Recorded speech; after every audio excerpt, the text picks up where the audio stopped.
नमस्कार. आज आपण अशा एका पदार्थाबद्दल बोलणार आहोत जो आपल्या सगळ्यांच्याच ओळखीचा आहे, पण त्याची खरी ओळख, त्याची खरी ताकद आपल्याला क्वचितच माहीत असते.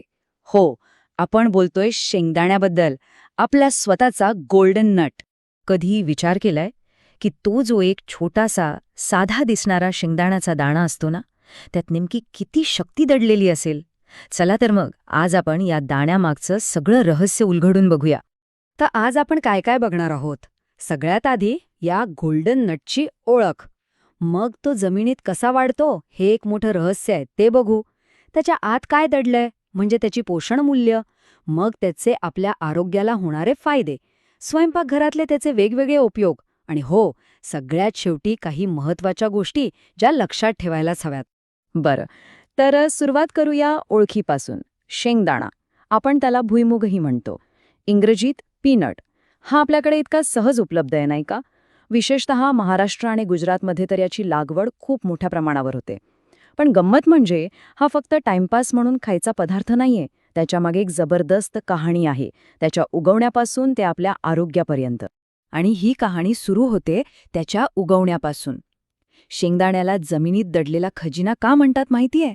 कारण तो खरंच जमिनीत दडलेला असतो आणि त्याची हीच गोष्ट त्याला खूप खास बनवते. त्याचं शास्त्रीय नाव आहे, ऐका हां, एरॅचिस हायपोजिया. आता हे नाव जरा अवघड वाटेल, पण त्याचा अर्थ खूपच इंटरेस्टिंग आहे. त्याचा अर्थ होतो जमिनीखाली फळं येणारी वनस्पती. आणि हेच तर शेंगदाण्याचं सगळ्यात मोठं वैशिष्ट्य आहे. पण हे नेमकं घडतं कसं असेल? म्हणजे झाडाला फूल येतं जमिनीच्या वर, मग हळूहळू त्याचा देठ खाली वाकतो, जमिनीत घुसतो आणि शेंगदाणा वाढतो तो जमिनीच्या आत. आहे की नाही कमाल? निसर्गाची एक वेगळीच किमया आहे ही. बरं, बाहेरून तर आपण शेंगदाणा बघितला, आता वेळ झाली आहे त्याच्या आत डोकावण्याची. बघूया तरी या एका दाण्याने स्वतःमध्ये काय काय भरून ठेवलंय.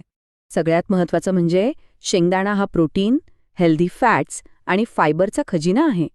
एक अंदाज घ्या, साधारण 100 ग्रॅम शेंगदाण्यांमधून आपल्याला तब्बल 25 ग्रॅम प्रोटीन मिळतं, म्हणजे शरीराच्या वाढीसाठी आणि दुरुस्तीसाठी लागणारा एक महत्वाचा घटक.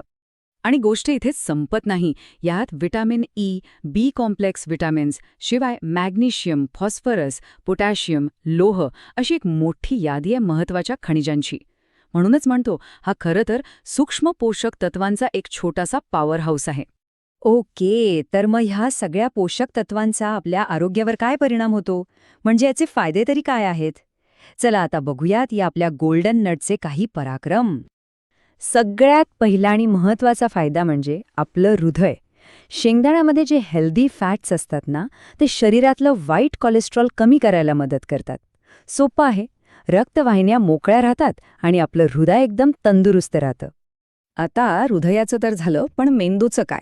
तर शेंगदाण्यातले काही घटक आपल्या मेंदूसाठी सुद्धा खूप फायदेशीर आहेत. यामुळे आपली स्मरणशक्ती, आपली एकाग्रता वाढायला मदत होते, म्हणजे एकंदरीत ब्रेन पॉवर वाढते. आणि हो, एनर्जी. शेंगदाणा म्हणजे ऊर्जेचा एक छोटासा पॉकेट बॉम्बच आहे. कधीतरी दुपारी खूप मरगळण्यासारखं वाटतं ना, तेव्हा फक्त मूठभर शेंगदाणे खाऊन बघा. एकदम इन्स्टंट एनर्जी मिळते. फक्त एनर्जीच नाही, तर हाडांना मजबूती देण्याचं कामही शेंगदाणे करतात. यात जे मॅग्नेशियम आणि फॉस्फरस असतं ते आपल्या हाडांसाठी खूप गरजेचं आहे. त्यामुळे हाडं मजबूत राहतात. आणि आठवतंय, आपण फायबरबद्दल बोललो होतो, तर या फायबरमुळे आपलं पचनसुद्धा सुधारतं. सगळी पचनक्रिया अगदी सुरळीत चालते. एवढंच नाही, तर रक्तातील साखर नियंत्रणात ठेवण्यासाठी सुद्धा शेंगदाणे मदत करू शकतात. अर्थात हे सगळं योग्य प्रमाणात खाल्लं तरच शक्य आहे. बरं, फायदे तर खूप झाले, पण आता सगळ्यात महत्त्वाचा प्रश्न, या गोल्डन नटला आपल्या रोजच्या जेवणात वापरायचं तरी कसं? चला, काही सोपे मार्ग बघूया. अरे बापरे, याची यादी तर खूप मोठी आहे. नुसते भाजून खा, चटणी करा, लाडू बनवा. शेंगदाण्याचं तेल तर आपण वापरतोच. अलीकडे पीनट बटर खूप लोकप्रिय झालंय. आणि आपल्या रोजच्या जेवणातली उसळ, कोशिंबीर किंवा भाज्या शेंगदाण्याशिवाय अपूर्णच आहेत नाही. पण थांबा, एक गोष्ट लक्षात ठेवायला हवी. प्रत्येक चांगल्या गोष्टीप्रमाणेच शेंगदाणे खाताना सुद्धा थोडी काळजी घेणं गरजेचं आहे. तर कोणत्या गोष्टी लक्षात ठेवायच्या? मुख्यतः 3 गोष्टी. पहिली, शेंगदाण्यात कॅलरीज भरपूर असतात. त्यामुळे अति खाणं टाळावं. दुसरी गोष्ट, काही जणांना शेंगदाण्याची ॲलर्जी असू शकते, त्यामुळे याची माहिती असणं महत्त्वाचं आहे. आणि तिसरी, सगळ्यात महत्त्वाची, नेहमी ताजे आणि स्वच्छ शेंगदाणे वापरा, कारण खवट शेंगदाण्यांनी फायद्याऐवजी नुकसानच जास्त होतं. म्हणजे थोडक्यात काय तर शेंगदाणे हे स्वस्थ, सहज उपलब्ध आणि अत्यंत पौष्टिक अन्न आहे आणि योग्य प्रमाणात सेवन केल्यास ते आरोग्यासाठी खरंच अमूल्य ठरतात. मला वाटतं ह्या एका वाक्यात सगळं काही आलं. तर मग आता प्रश्न हा आहे की एवढे फायदे असलेला हा गोल्डन नट आपल्या रोजच्या आहारात अजून चांगल्या प्रकारे कसा वापरता येईल, यावर नक्कीच विचार करायला हवा.